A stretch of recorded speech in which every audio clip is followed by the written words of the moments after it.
Hey guys, my name is Najwa and today we are going to be doing the mid-year book freakout tag. This is a tag that I love to watch everybody do, and this year I can finally do it since I started booktube. And it's also very exciting because I just started my channel in June, but there's been 6 months of reading that I have done that you guys don't really know about. So it's going to be a nice little chit chat and also kind of getting to know me and my reading style. So why don't we just get started? So my Goodreads goal this year is to read 100 books, and thus far I have read 43, and I'm very proud of myself for that. Usually I'm far behind when it comes to this time, but I have been really putting in the work during the quarantine and trying to read a lot more. So that's been happening, and I'm only a couple books behind, but I'm sure I'll catch up. So why don't we just get started with the first question, which is, what is the best book you have read so far this year? And that is a no-brainer. It's a book that I've talked exclusively in my reading vlog that I'll link up here, but that is The Gilded Wolves by Roshni. So this follows Severin, who is this enigmatic hotelier. He owns this hotel called the L'Eden, and he is one of the most prominent figures in Paris society. However, he lives a secret life. He has a band of thieves that he has brought together to kind of go and steal the most prominent forged artifacts in Paris society. The Order of Babel then asks him to go and search for this lost artifact. So he brings together 4 of his friends, who are Layla, Enrique, Sophia, and Tristan, and they all come together to go pull off one of the biggest heists of their careers. And honestly, I love this book so much.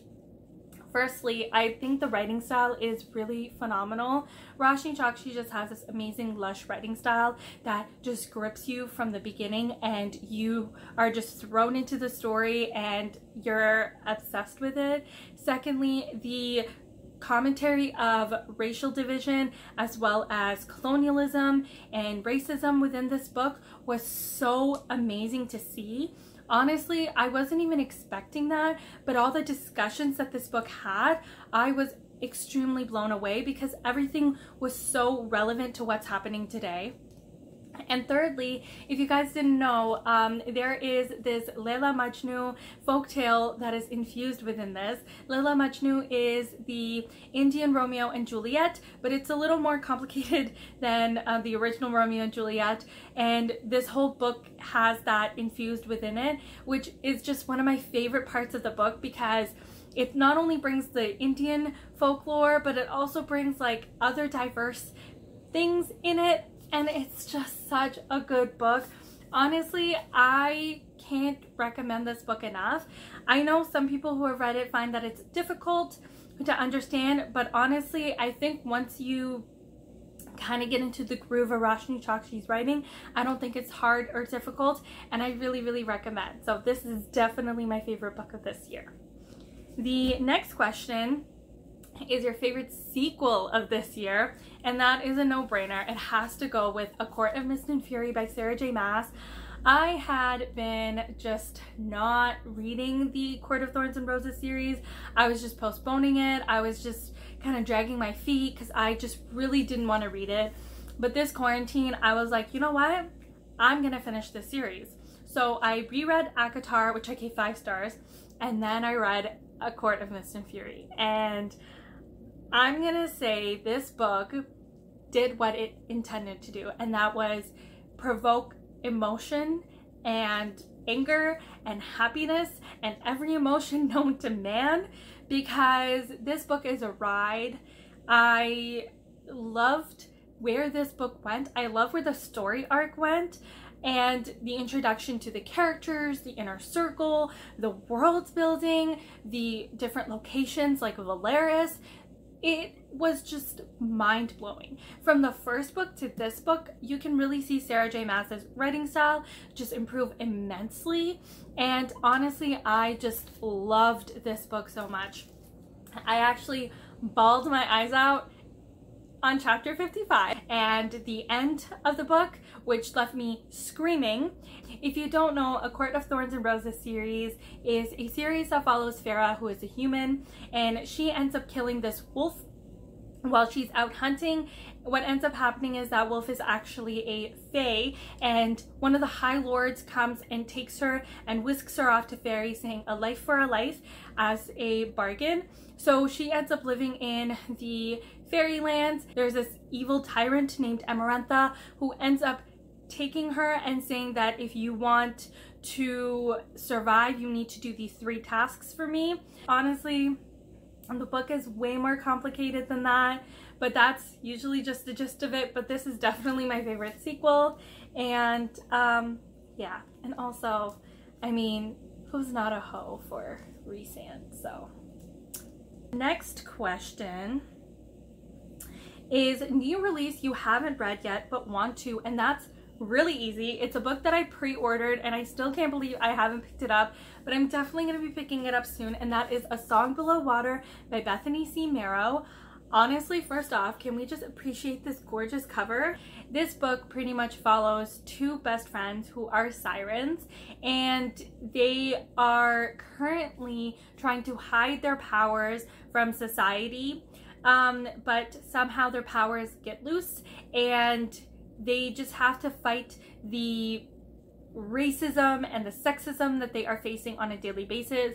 This is supposed to be a story of amazing Black girl magic, and honestly, I can't wait. This book just seems one of the most interesting story arcs that I have ever read, and I have never read about sirens, specifically Black sirens, so I'm really excited about this one. So this is definitely a book that it's a new release that I still haven't read. Hopefully I will have read this. The next question is your most anticipated release for the second half of the year, and that is easy. I have 3 books that I'm super excited about. The first one is The Sky Beyond the Storm by Sabaa Tahir. Obviously, I love An Ember in the Ashes. It is one of my absolute favorite series ever. The fact that it is so diverse and written by a Pakistani author, and me myself being Pakistani, seeing Pakistani representation within a young adult fiction novel has just been so amazing. This is the conclusion to the series, and I'm not ready. I'm nervous that my babies Laya and Elias aren't going to be safe. Something's going to happen to them. Sabaa Tahir is one that just holds no punches. She will literally just do whatever and hurt whatever characters with absolutely 0 remorse. So I'm just hoping that they're all doing really well. The second one is The Silvered Serpent by Roshni Chokshi. This one is one that I'm so excited about. It doesn't come out until September, and this one I'm really excited about. And Severin kind of left us on a cliffhanger with where their relationship was heading, and I'm super nervous for this one as well. I'm just hoping that the rest of my babies are okay, because also Roshni Chokshi didn't hold any punches at the end of that book and just tore my heart into 2, so I'm not excited, but I am excited for the next one. And the last one is one that I've actually got an ARC for, which I am shocked about. I have a 0% rating on my NetGalley, yet they gave me this book free, and I am still confused, and that is Legend Born by Tracy Dion, a flying demon feeding on human energies. A secret society of so-called legend-born students that hunt the creature down, and a teenage mage who calls himself Merlin and who attempts and fails to wipe Bree's memory of everything she saw. Bree has to decide how far she'll go for the truth and whether she should use her magic to take society down or join the fight. And this just sounds absolutely incredible. First off, the cover is gorgeous. So it's like a King Arthur retelling, but with like magic and a secret society of people who hunt demons. It just sounds so up my alley. Honestly, I can't wait. I can't believe I have the ARC. I'm going to be reading it. I'm going to be doing a vlog for the week that I am reading it, so stay tuned for that one. But honestly, I am super excited for this one. So the next question is, what is your biggest disappointment? And that is The Vanishing Deep by Astrid Schultz, and this was such a disappointment for me because I absolutely loved Four Dead Queens by her that came out last year. So this one follows 17-year-old Temp, and Temp lives in this world of islands. A few years back, this thing called the Great Wave came and destroyed all the land, and they pretty much live around water and on these little islands. And because they live on islands, a lot of people die from drowning. So Palindromina is this company who has created a way that you can bring your loved one back to life for a period of 24 hours if they have drowned. And Temp has been attempting to save up money because her sister died from drowning a few years back. So she ends up saving up money, brings her sister back to life for 24 hours to ask her one question, and that is, why killed their parents? Her sister ends up saying that I didn't kill your parents, but her sister asks her, if you can break me out of the facility, I can tell you the truth and we can figure out what happened to our parents. So pretty much it goes from there. And I just have to say that the whole execution of this book just wasn't done well. I felt that there was a lot of lack of world building and understanding of certain things. Also, the character motivations at certain points didn't make sense. I didn't like that we were only seeing two perspectives, even though that there were four main characters who I kind of wanted to see the perspective of more. And just the high stakes of it wasn't enough to keep me enthralled. So unfortunately, I gave this a 3 out of 5 stars. It didn't hit the mark like Four Dead Queens did for me, and it was definitely a really big disappointment for me. So the next question is, what was your biggest surprise? And that is, of course, Love from A to Z by S.K. Ully.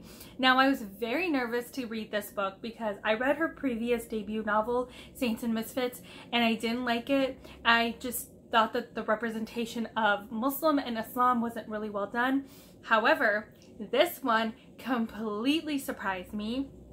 So this follows Zainab, and Zainab has been dealing with a lot of Islamophobia from one of her teachers. So when she ends up trying to stand up for herself, she gets suspended. So her parents end up sending her to Qatar to spend some time with her aunt on her spring break, and also to kind of give her a break away from everything so she can kind of just settle down and simmer her anger. And then we have Adam, who just recently got diagnosed with multiple sclerosis, and he is coming back from university in London. So both of them kind of meet as an oddity at the Qatar airport, and then somehow, some way, they end up meeting in Qatar and become friends, and friends turn into a relationship, and a relationship turns into love. And this book was just one of the most happiest and most stunning and the most gorgeous books that I've ever read. It not only talked about Islamophobia, it also talked about just being Muslim and living in, you know, a North American society and having all these kind of pressures put on you to kind of like be a good Muslim, but also like be part of society.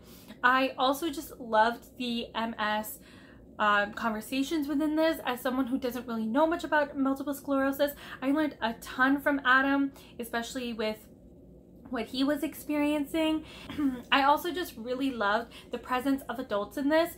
Adam's dad and Zainab's aunt are both very present in the story, which I just loved.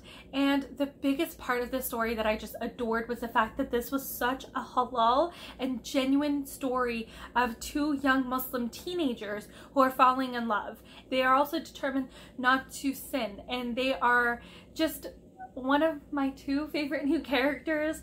And also, I just recently read the Eid story, which was so cute. S.K. Ully wrote it. And yeah, so honestly, this was one of the biggest surprises since I wasn't a fan of her first book, but this is definitely a book that will be on my top lists by the end of this year. The next question is, who is your new favorite author? And it can be a debut or new to you, so I'm going to go with a new to me author. I'm going to have to go with Anna Marie McLemore. I recently read Dark and Deepest Red, and I absolutely loved it. It is a Latinx magical realism book that has LGBTQIA+ representation. I absolutely loved their writing style so much. I've heard endlessly amazing things about Anna Marie McLemore and their writing. But what's funny is this is actually their lowest rated book, whereas their other backlisted titles are so highly recommended and highly rated. So the fact that I absolutely loved it, I gave this a 4 stars. I'm really intrigued to go back and read some of their backlist. I actually have, if you can see right here, I have Wild Beauty, which I'm very, very excited to read. I loved their writing style so much. I have to say that they are an author who just really knows how to write amazing magical realism and how to wove in magic into their words. And this was just absolutely exceptional. So I'm very, very, very excited to read more by them. The next question is your newest fictional crush, and I will have to give it to Michael Fan from The Kiss Quotient by Helen. Honestly, I just loved him so much.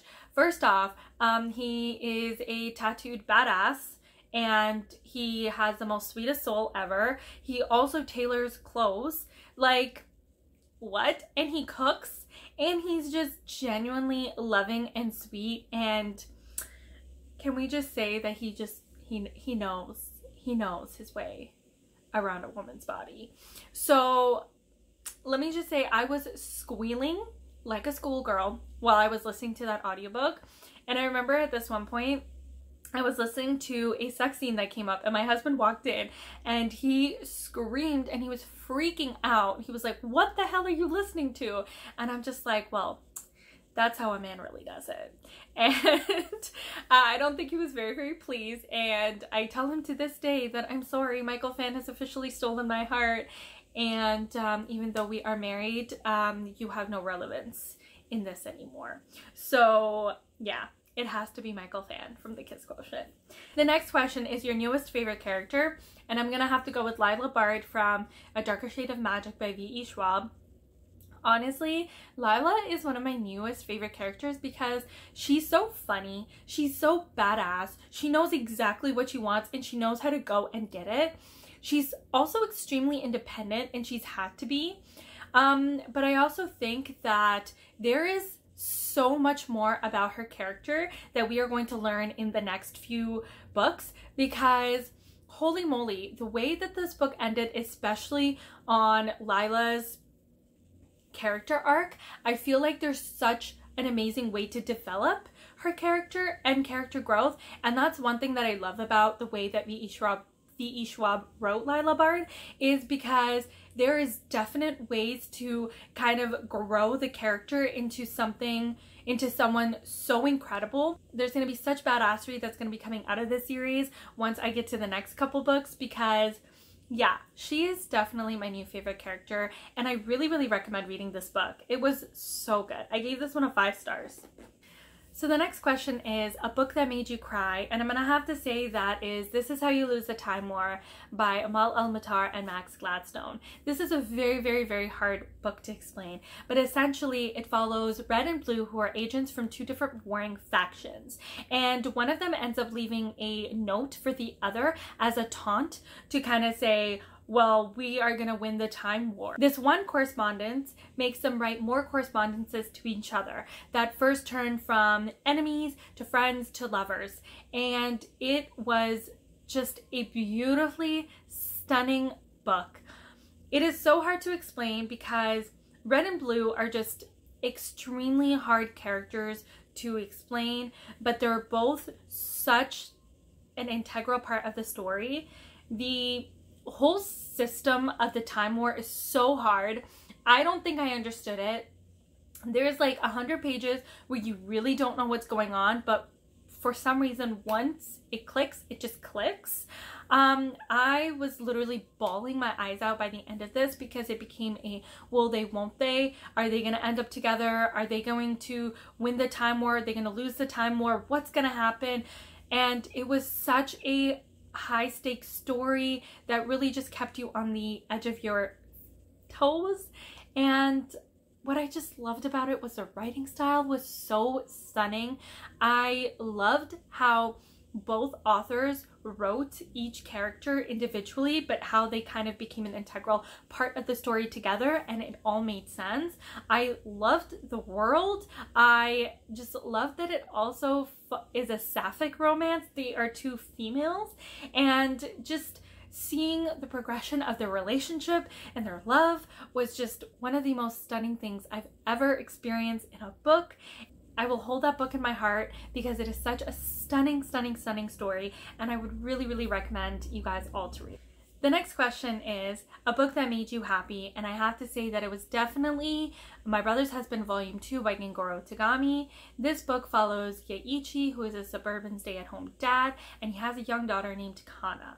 Then one day Mike Flanagan from Canada shows up on his doorstep stating that he is actually Yeiichi's twin brother Ryuji's husband. Ryuji has recently passed away, and Mike Flanagan is just there to kind of learn more about the culture and also learn a little bit more about his husband's past. Now Yeiichi then has to kind of internally go within himself and really understand what it was like for Ryuji to have experienced the homophobia that he was experiencing while in Japan, and also what Yeiichi's role was in affecting that towards Ryuji. But also it kind of is an exploration of Yeiichi just kind of growing and learning from Mike about the fact that it's okay to be gay, and even though that Japan kind of has this closeted gay community, does not mean that it's always going to be like that. And it also follows a relationship between Mike and Kana, who is a spunky little girl who just loves everything about her uncle and just genuinely just wants to know more and learn more. And Yeiichi also kind of looks at Kana and realizes that if she can do it, then he can do it too. And it just is this beautiful exploration of this gay community within Japan, and also how people can grow and learn and be better. I thought that this book was just so cute. I'm so sad that it's over, but I loved it so much. And honestly, Gengoro Tagami writes amazing, amazing storylines, and the manga and the art style was stunning. So this is definitely a book that makes me very happy. The next question is the most beautiful book you've bought or received this year. So I'm going to go with a book that I actually got as a gift, and that is Neil Gaiman's Stardust. This is actually the collector's gift edition. So first off, there's that front, and there's that, and then this stunning thing. But also, like, the pages are so nice and like stocky. Like, they're not thin pages, they're very, very beautiful, hard, nice pages. The art style inside of it is just stunning. And my sister gifted me this for my birthday, and I just absolutely adore this edition, and I'm so excited to reread it one day and annotate it because I just love this book so much. And finally, the last question is, what books do you need to read by the end of this year? So first and foremost, the books that I definitely need to finish is the entire Shadowhunter Chronicles. So I have been putting off reading the Shadowhunter Chronicles, and it's been a mess. And I've also been collecting all the Shadowhunter Chronicles as they've been coming out. But have I been reading them? No. So this year, I have told myself that I need to read every single one of these 14 books, because I can't just keep buying them and not reading them. And also, I really love the books that I have read. I have read 4 of the Mortal Instruments and 1 of the Infernal Devices. So I just really need to get my shit together and actually read it. Actually read the series. So this is definitely my main priority of the remainder of this year, is finishing off these books. The other book that I definitely need to read is Empire of Sand by Tasha Suri. This is a Mughal India inspired fantasy that I started reading last year, never picked it up again. Honestly, so disappointed in myself. I just really need to read more South Asian fantasy and before I buy any more, I need to read the ones that I currently own. So this one's a definite one. And the last book that I definitely need to read is Crescent City by Sarah J. Maas, or House of Earth and Blood. I have been putting this off as well because I'm currently in the middle of the Court of Thorns and Roses series. But once I'm done that, I will be picking this up. And then by the end of this year, I can finally say I have read every single Sarah J. Maas book, and that will be a feat unto itself. If by the end of this year, I can say that I have read every single Cassandra Clare book and every single Sarah J. Maas book, I will find that this year is literally like my best year yet, because these books are ones that I keep buying and keep collecting, yet I never read them, and that needs to stop. So yeah, so we are finally done. This was my mid-year book freakout tag. I really hope you enjoyed. Please comment, like, and subscribe, and I'll see you guys in my next video. Bye!